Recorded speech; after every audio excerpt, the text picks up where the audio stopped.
at gumawa ng mga kasuklam-suklam na gawain, hindi siya mabubuhay.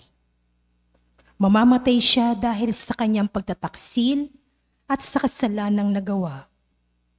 Mawawalan ng kabuluhan ang lahat ng kabutihang ginawa niya noong una.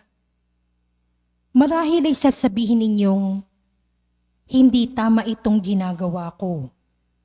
Makinig kayo, mga Israelita. Matuwid ang aking tuntunin. Ang pamantayan ninyo ang baluktot.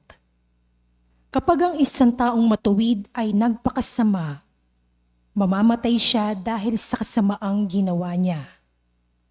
At ang masamang nagpakabuti at gumawa ng mga bagay na matuwid ay mabubuhay. Dahil sa pagtalikod sa nagawa niyang kasamaan noong una, mabubuhay siya, hindi mamamatay. Ang salita ng Diyos. Salamat sa Diyos. Saan mong tugunan ang atin pong itutugon. Hiling namin yung limutin, tanang kasalanan namin, tayo pong lahat. Hiling namin yung limutin, tanang kasalanan namin. Sa gitna ng paghihirap, tinawag ko'y Panginoon. Panginoon, ako'y dinggin, pagkat ako'y tumataghoy. Dinggin mo ang pagtawag ko't paghingi ng iyong tulong. Tugon? Hiling namin yung limutin, tanang kasalanan namin. Kung ikaw ay may talaan nitong aming kasalanan, lahat kami ay tatanggap ng hatol mong nakalaan. Ngunit iyong pinatawad, kasalanan ay nilimot. Pinatawad mo nga kami upang sa iyo ay matakot. Tugon? Hiling namin yung limutin, tanang kasalanan namin. Sabik akong naghihintay sa tulong mo, Panginoon, pagkat ako'y may tiwala sa pangako mong pagtulong. Yaring aking pananabik, Panginoon, ay higit pa sa sirenong naghihintay ng pagsapit ng umaga. Tugon? Hiling namin yung limutin, tanang kasalanan namin. Magtiwala ka, Israel, magtiwala sa iyong Diyos. Matatag at di kukupas ang pag-ibig niyang dulot. Lagi niyang naghahandang sa sino man ay tumubos. Ililigtas ang Israel, yaong kanyang mga hirang. Ililigtas niya sila sa kanilang kasalanan. Tugon? Hiling namin yung limutin, tanang kasalanan namin. Tumayo ang lahat. Wika mo'y aming diringin, wika mo'y aming susundin, wika mo'y aming tutupin. Sinabi ng buwan, kasamaan ay layuan, kasalan ay pagsisihan, kayo ay magbabuhay, mga maligoob na tunay. Wika mo'y aming diringgin, wika mo'y aming susundin, wika mo'y aming tutupdin.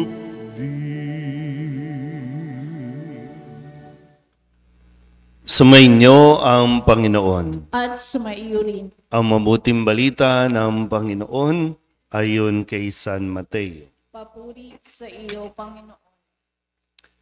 Noong panahong iyon, sinabi ni Jesus sa kanyang mga alagad, "Sinasabi ko sa inyo, kung ang pagsunod ninyo sa kalooban ng Diyos ay tulad lamang ng pagsunod ng mga iskriba at mga pariseyo, hindi kayo makapapasok sa kaharian ng Diyos.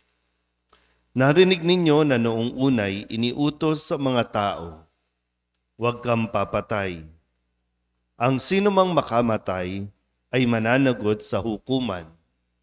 Ngunit ngayon sinasabi ko sa inyo, ang mapuot sa kanyang kapatid ay mananagot sa hukuman. Ang humamak sa kanyang kapatid ay mananagot sa Sanhedrin. At sino mang magsabi sa kanyang kapatid, ulol ka, ay mapapasa apoy ng impyerno. Kaya't kung naghahandog ka sa Diyos at maalala mo na may sama ng loob sa iyo ang kapatid mo, iwan mo muna ang iyong handog sa harap ng dambana at makipagkasundo ka sa kanya. Saka ka magbalik at maghandog sa Diyos. Kung may magsakda laban sa iyo sa hukuman, makipag-ayos ka sa kanya habang may panahon, bago kanya iharap sa hukom. At kung hindi, ibibigay kanya sa hukom na magbibigay naman sa iyo ng tanod, at ikaw ay mabibilanggo. Sinasabi ko sa iyo, hindi ka makalalabas doon hanggat hindi mo nababayaran ang kahuli-hulihang kusing.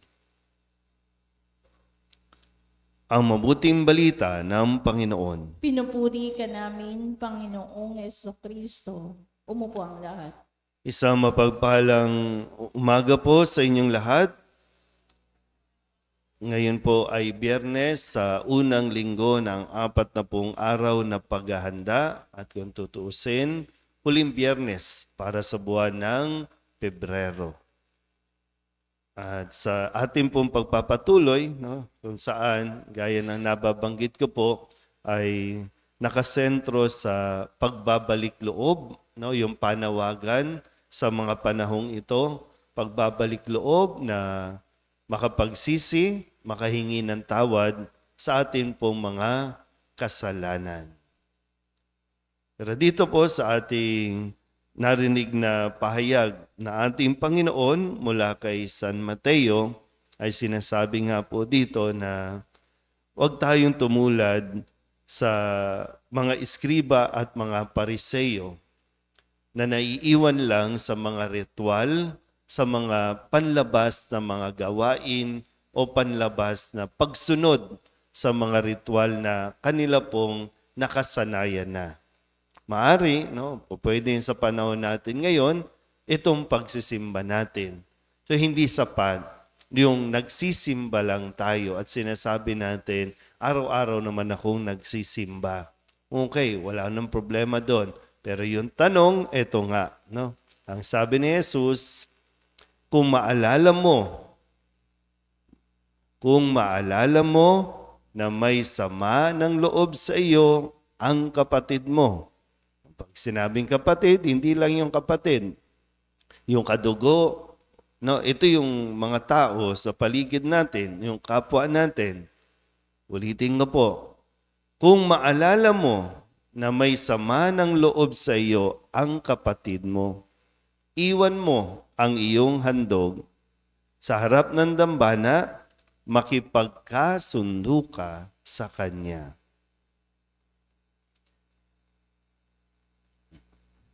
Narinig po ba? Ulitin ko po, Kung maalala mo na may sama ng loob sa iyo ang kapatid mo. Kapatid, magulang, kaibigan, kapitbahay, kung sino man na nakikilala mo. So, ang sabi ni Jesus, makipagkasundo ka sa kanya. Bago pa mahuli ang lahat, bago pa tayo humarap sa hukom. At sino ang hukom? Sino ang hatol? Ang Diyos. Kaya nga isang grasya, sabi ko po, nitong mga nakalipas, isang grasya na ihingin natin ay yung magkaroon tayo ng lakas ng loob, harapin yung mga taong nakagawa sa iyo ng hindi maganda.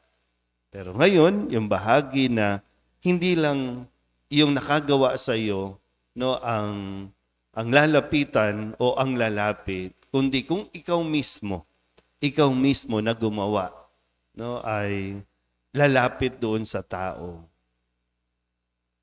Sa mga kwento natin, kwento ng buhay, minsan yung mga sama ng loob natin na nakabaon, na minsan talagang lilitaw at lalabas, yung mga sama ng loob na sinopress Yung mga samaan ng loob na para bang akala mo lang pinagwalang bahala mo, yung kala mo kinalimutan mo, hindi mo naman talaga kinalimutan. So, kailangan tayong magkaroon, no, parang sinasabi ito, magkaroon tayo ng initiative. Magkusa. Kung alam natin, no, kaya nga habang may panahon, mag-reconcile. Bago mahuli ang lahat. Sa unang pagbasa, tingnan natin, saan ba tayo papunta pagdating ng pinakahuling bahagi ng buhay natin? Tayo ba yung mabuti na nagiging masama dahil lamang doon sa hindi natin pakikipag-ayos, pakikipagkasundo? O tayo yung masama na ngayon ay nare-realize natin na nagkamali tayo at gusto natin na ayusin. Gusto natin bumawi, gusto natin humingi ng tawad kasi pinagsisihan na natin. So nasaan tayo doon? Masama na nagiging mabuti o yung mabuti na nagiging masama dahil lang sa sama ng loob? Dahil sa mga alitan o galit. Isang medyo mahirap no, na gawain, kaya nga kailangan natin ng grasya ng Diyos.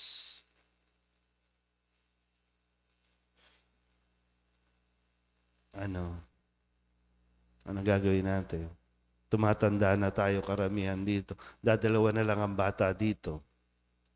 Pero tayong mga tumatanda na, baka itinatago mo lang yung sama ng loob. O kaya naman, hindi ko alam, no? Yung bang, nahihiya ba tayo? O gusto lang natin mamuhay na sa pride? Kaya kahit alam mong nakagawa ka ng mali, hayaan mo na yan. Pero hindi talaga mahayaan. Kasi nandyan dala-dala mo, dinadala mo ng napakatagal na panahon. Magpasa hanggang ngayon, dala-dala mo yan. Pero sana po, no? Gaya ng sinabi dito, kasi minsan, wala lang, no? Dahil nga hindi tayo matinong mag-isip noon, hindi natin naisip na nakasakit tayo, hindi natin naisip na nakaagrabyado tayo, pero yun nga sabi, kung malaman mo, no, kung malaman mo na may sama ng loob sa iyo,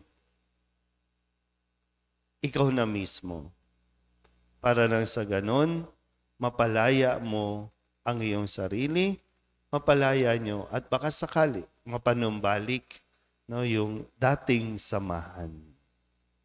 Pero nasa sayo kung hanggang kailan mo bibit-bitin, nasa sayo kung hanggang kailan mo yan dadalhin. Pero wag naman sana, no, kasi marami po nagdala na ng ganyan sa hukay. Kaya yung mga buhay hindi matahimik. Isa sabi na kahit mga kaluluwa hindi matahimik eh. Kasi malinaw naman na kapag hindi natin nagawa ito, pagbabayaran natin. Hindi tayo makakalabas hanggat hindi nababayaran ang kahuli-hulihang kusing. So para sa pananampalataya natin, kasi hindi ka naman masamang tao, no? Sinikap mo naman magpakabuti pero hindi mo lang naayos yung relasyon ninyo, hindi ka nakahingi ng tawad, hindi ka nakapagpatawad. Ang sitwasyon na ito, no, para bang sinasabi, yung pananampalataya natin na pagbabayaran natin pa rin doon sa purgatorio hanggang ma-purify tayo. So, gaano katagal? Kaya ngayon, habang nandito pa, buhay pa tayo, pagsumikapan natin na ayusin, makipagkasundo habang may panahon pa. Amen?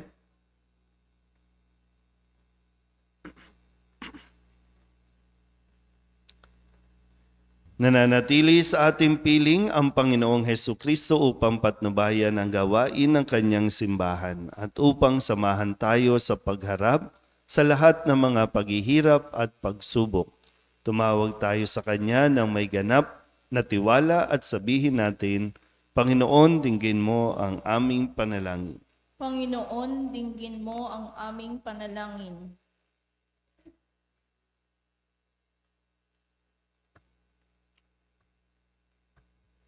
Ang buong simbahan naway pagpanibaguhin ang biyaya ng Pasko ng muling pagkabuhay.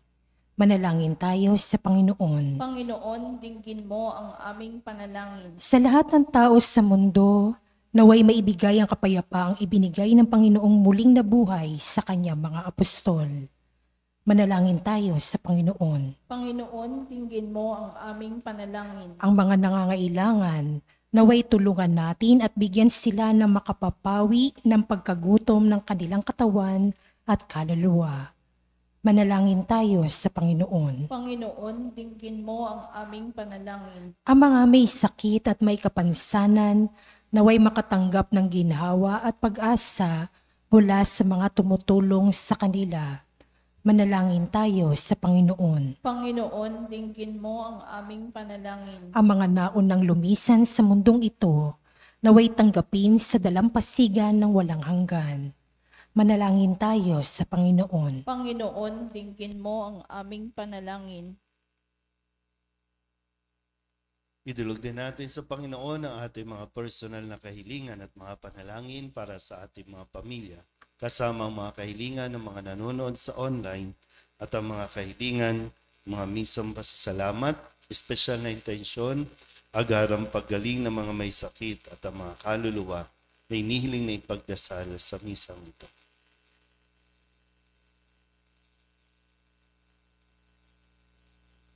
Ang lahat ng ito inihiling namin sa ngalan ni Kristong aming Panginoon. Amen. Umupo ang lahat.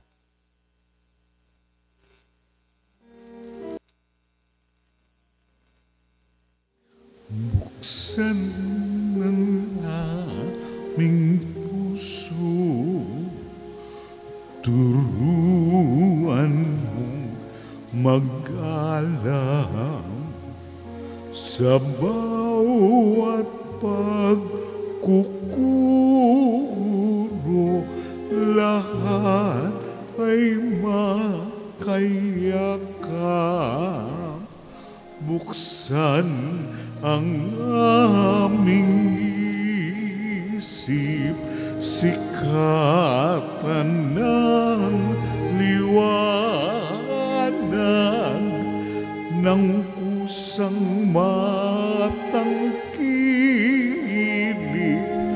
tungkuling naman na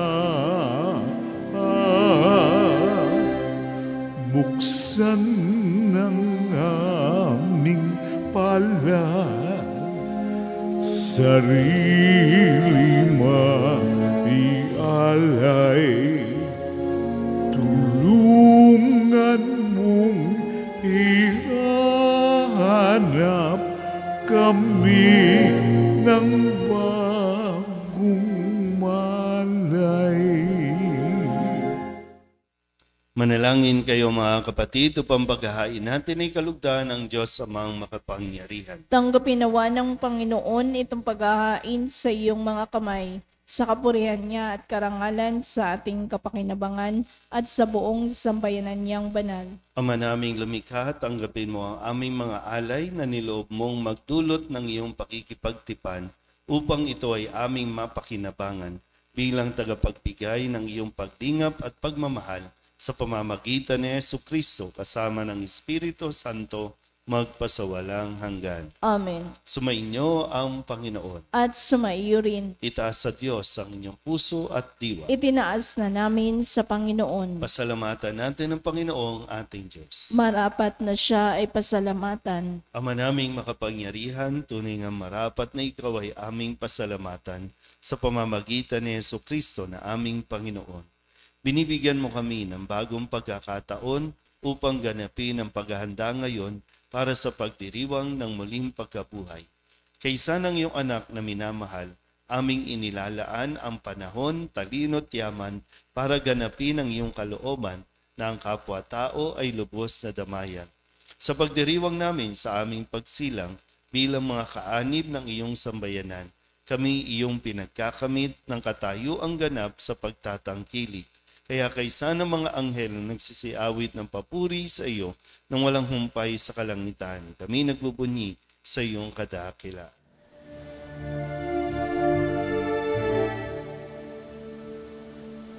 Santo, Santo, Santo, Panginoong Diyos na makapangyarihan, napupuno ang langit at lupa ng kalwalhatian mo.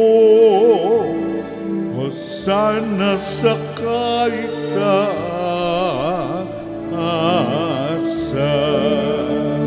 pinagpalang na paririto sa ngalan ng Panginoon. Hosana sa kaitaasan.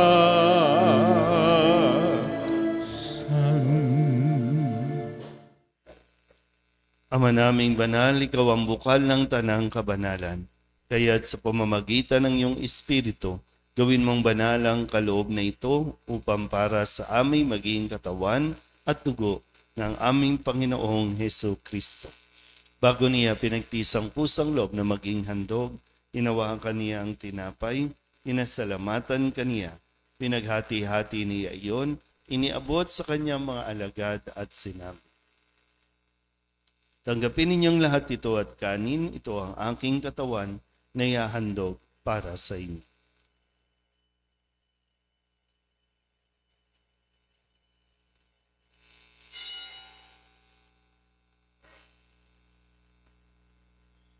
Kaya hindi naman nang matapos ang hapunan, hinawakan niya ang kalis, muli kaniyang pinasalamatan.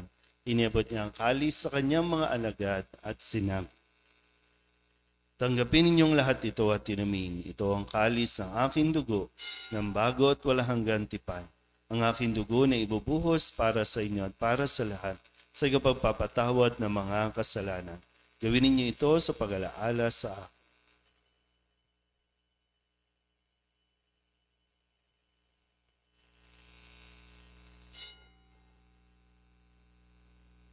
Ipagbunyi natin ang misteryo ng pananampalataya. Si Kristo'y namatay, si Kristo'y nabuhay, si Kristo'y babalik sa wakas ng panahon. Ama, ginagawa namin ngayon ang pag-alaala sa pagkamatay at muling pagkabuhay ng iyong anak, kaya tiniaalay namin sa iyo ang tinapay na nagbibigay buhay at ang kalis na nagkakaloob ng kaligtasan. Kami nagpapasalamat dahil kami iyong minarapat na tumayo sa harap mo para maglingkod sa iyo. Isinasamo namin kami magsasalo-salo sa katawan at dugo ni Kristo ay mabuklod sa pagkakaisa sa pamamagitan ng Espiritu Santo. Ama, lingapin mo ang iyong simbahang laganap sa buong daigdig. Puspusin mo kami sa pag-ibig kay San Francisco na aming Papa at ni Jose na aming Obispo at ng Tanang Kaparian. Alalahanin mo rin ang mga kapatid naming nahimlay na may pag-asang sila'y muling mabubuhay, gayon din ang lahat ng mga pumanaw. Kawaan mo sila at patuloyin sa iyong kaliwanagan. Kawaan mo at pagindapating kaming lahat na makasalo sa iyong buhay na walang wakas. Kay sana mahal na Birhen Maria na ina ng Diyos, ng kabiyak ng puso niyang sa San Jose. Kay sana mga apostol at ng lahat ng mga banal na namuhay dito sa daigdig na kalugod-lugod sa iyo, may pagdiwang nawa namin ang papupuri sa ikararangal mo sa pamamagitan ng iyong anak na aming Panginoong Heso Kristo. Sa pamamagitan ni Kristo, kasama niya at sa Kanya, ang lahat ng parangal at papuri ay sa iyo, Diyos Amang makapangyarihan, kasama ng Espiritu Santo, magpasawalang hanggan. Amen. Amen.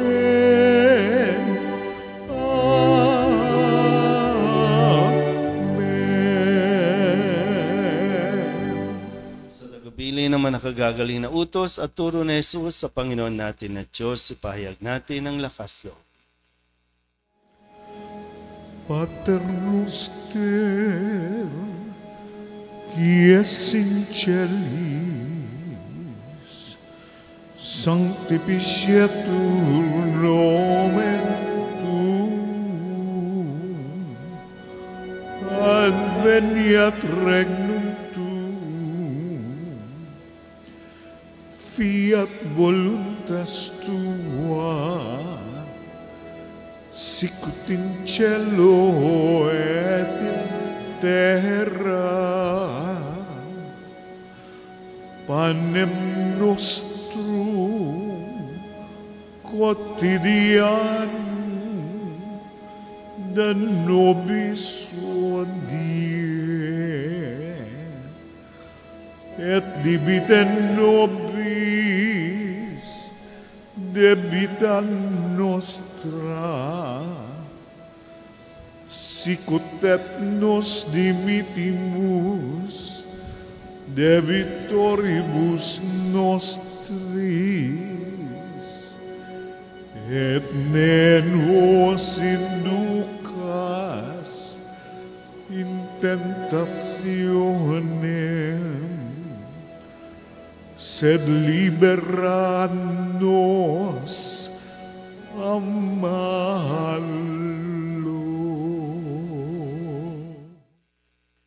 Hinihiling namin kami iadya sa lahat ng masama, pagkalooban ng kapayapaan araw-araw, iligtas sa kasalanan at ilayo sa lahat ng kapahamakan. Samantalang aming pinananabikan ang dakilang araw ng pagpapahayag ng tagapagligtas naming sa Hesu Kristo. Sapagkat iyo ang kaharian at ang kapangyarihan at ang kapurihan magpakailanman. Amen. Panginoong Hesu Kristo, sinabi mo sa iyong mga apostol, kapayapaan ang iniiwan ko sa inyo, ang aking kapayapaan ang binibigay ko sa inyo.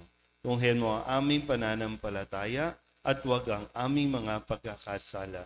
Pagkalooban mo kami ng kapayapaan at pagkakaisa ayon sa iyong kalooban, kasama ng Espiritu Santo, magpasawalang hanggan. Amen. Ang kapayapaan ng Panginoon ay laging sumainyo. At sumaiyo rin. Magbigayan po tayo ng kapayapaan sa isa't isa.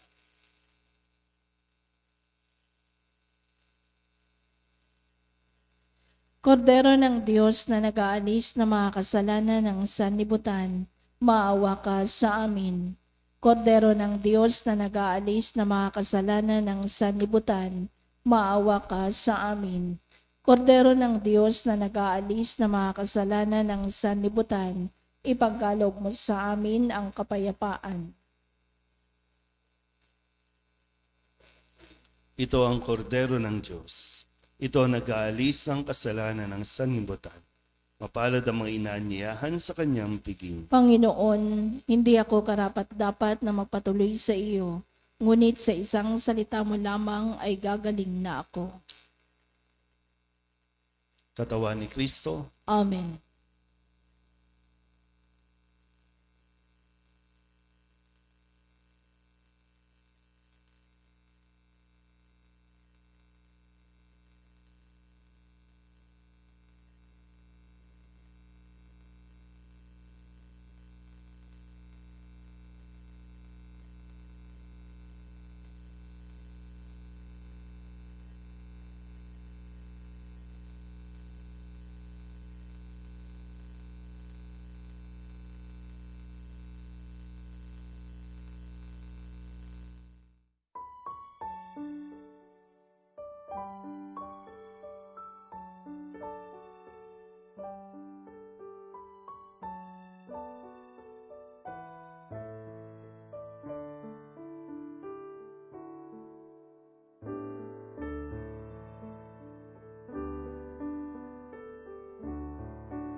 Manalangin tayo. Ama naming mapagmahal, ang banal na pakikinabang namin ngayon ay magdulot nawa ng kagalingang sa amin nauukol at pagkadalisay ng aming makasalanang kahapon. Kami naway laging makasalo mo sa habang panahon sa pamamagitan ni Jesucristo kasama ng Espiritu Santo magpasawalang hanggan. Amen. Sumainyo ang Panginoon. At sumaiyo rin. At pagpalain kayo ng makapangyarihang Diyos, Ama at Anak at Espiritu Santo. Amen. Tapos ang banal na misa, humayo tayo sa kapayapaan ni Kristo. Salamat sa Diyos. Magandang umaga po. Magandang umaga po, Father.